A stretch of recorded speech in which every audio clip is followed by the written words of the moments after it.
there's a lot of different routes that we look at as a company that we can hopefully have a little bit of benefit to producers.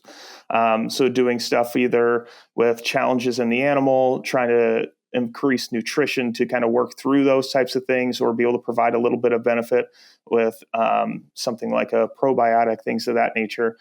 We also, though, and where I focus a lot of my time is on more of the preventative side, right? So when we already have something, what can we do to kind of manage through that? But also, what can we do to prevent disease transmission?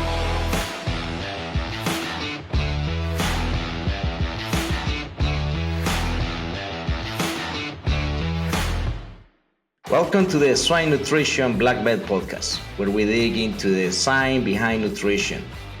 I'm your host, Jorge Estrada, and every week we bring you the latest insights through the expert interviews and practical tips to expand your knowledge in swine nutrition. Today in our podcast, we have Mr. Dillon Mellick. Dillon has been working for Kemin for quite a bit. He's a technical services manager, and Dillon is going to join us to discuss pathogen control solutions for swine.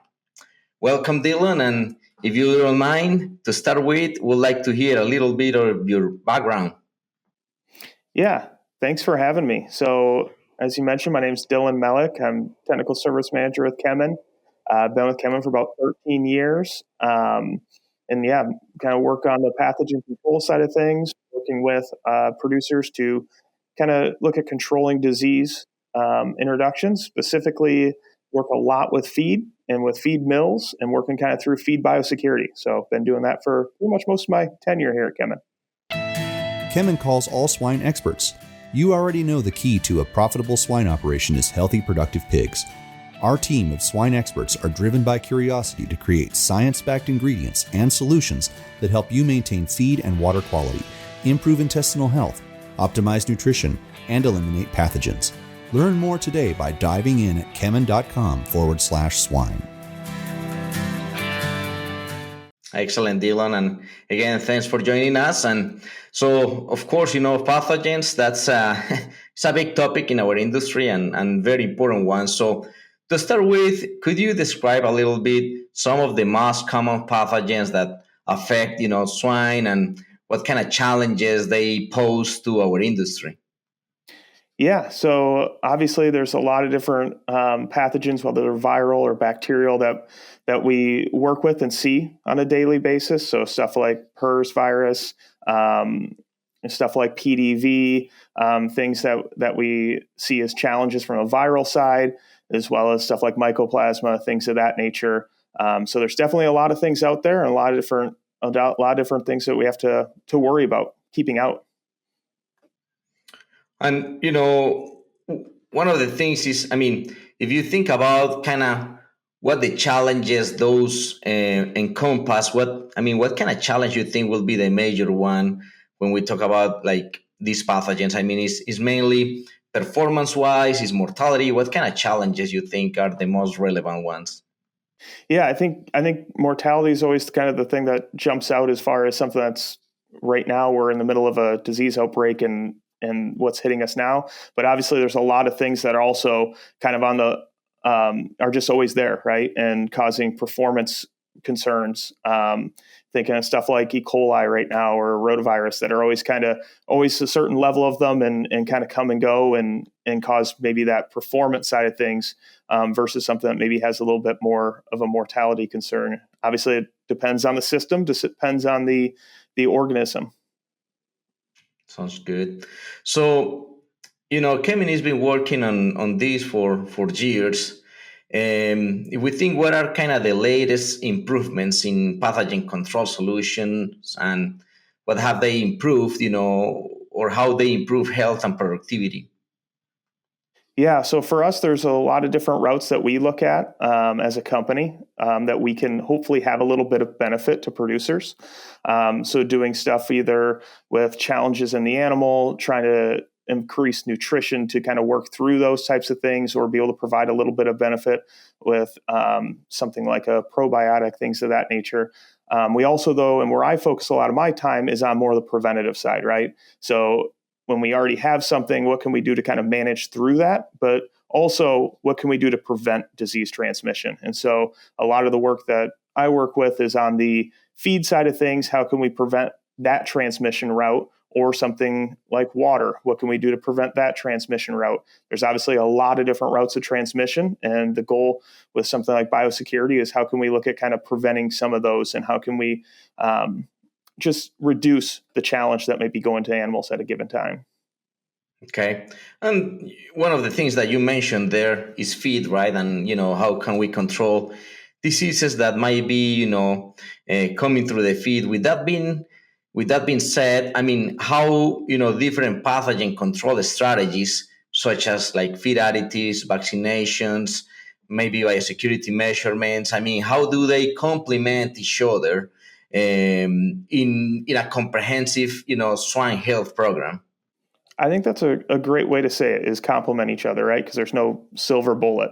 And I think things can be overwhelmed. So it's important that we add pieces to that puzzle to kind of reduce that risk. So something like a feed mitigant by itself obviously does not change bringing something in through aerosol transmission. So pairing things together like that in a sow unit, things like filtration on a barn, as well as treating feed, can kind of work together and do complement each other to reduce that overall risk, especially in areas that may have a lot of disease pressure or a high amount of animals that are in that area. So I do think I agree. It's definitely kind of complement and picking out solutions that can kind of work together for the diseases that you have challenges with at that time. Excellent. And, I mean, this is a nutrition podcast. So, of course, we got to ask nutrition questions. So in your experience, what kind of role does nutrition play in enhancing the immune response of swine, right? I mean, because that's part of the whole program or an additional strategy that can be used in order to mitigate disease challenges, right? Absolutely. I think it plays a huge role. I think when you look at coming through those challenges, obviously you're typically going to have reduction in feed intake, which is going to reduce the nutrients that are available to that animal during that time. So I think anything that can happen ahead of time to prime that immune system, provide the nutrients that are to that immune system to be able to withstand that challenge. Obviously, though, again, it is kind of complementary, right? Because the biosecurity processes that are in place to prevent that or lower that risk are going to be important so that immune system isn't overwhelmed. There's only so much that can happen if there is going to be direct challenge that's to that animal. So it is important that they work in concert with each other to be able to get the most profit that we can out of. So I'm assuming that, you and your company, you guys keep working on research and projects. So kind of regarding like emerging technologies or innovations in the pathogen control area, what do you think is going to have kind of the greatest impact on swine production in the next few years? Yeah, I think for us, we really are focusing on trying to look at those preventative routes and how can we do a better job of preventing to reduce treatment and what's out there that can help.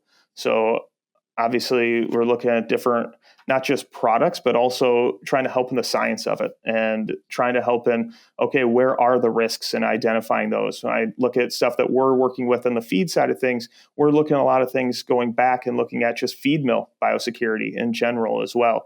So what can we do from the whole system? Obviously, treating 100% of the pigs is maybe not the most economical thing. So what can we do at that feed mill biosecurity and close some of those doors so that way, not just sow feed that we're concerned about, but also what can we do to help just lower pathogen levels across the board in all feed would be kind of an example. But I think there's also some other areas that Kemin is working on kind of similarly with that on prevention. And really, again, that's kind of the focus is prevention.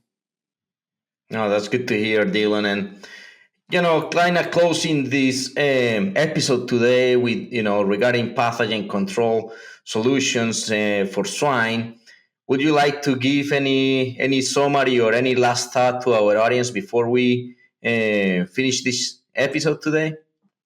Yeah, I think I think the big one was just what you had kind of mentioned as well, was that it needs to be a comprehensive program. There's not any silver bullets out there. So we really got to look at how can we layer strategies and what can we do to provide some synergies and look at kind of just general disease prevention, or if we're working towards elimination of something. And so how can we kind of layer those strategies, whether that's preventing aerosol transmission, feed transmission, and then tag those on to what are we doing to make sure we're providing the best nutrient strategies to get through those challenging times, and in the end, have the most profitable, healthy animal.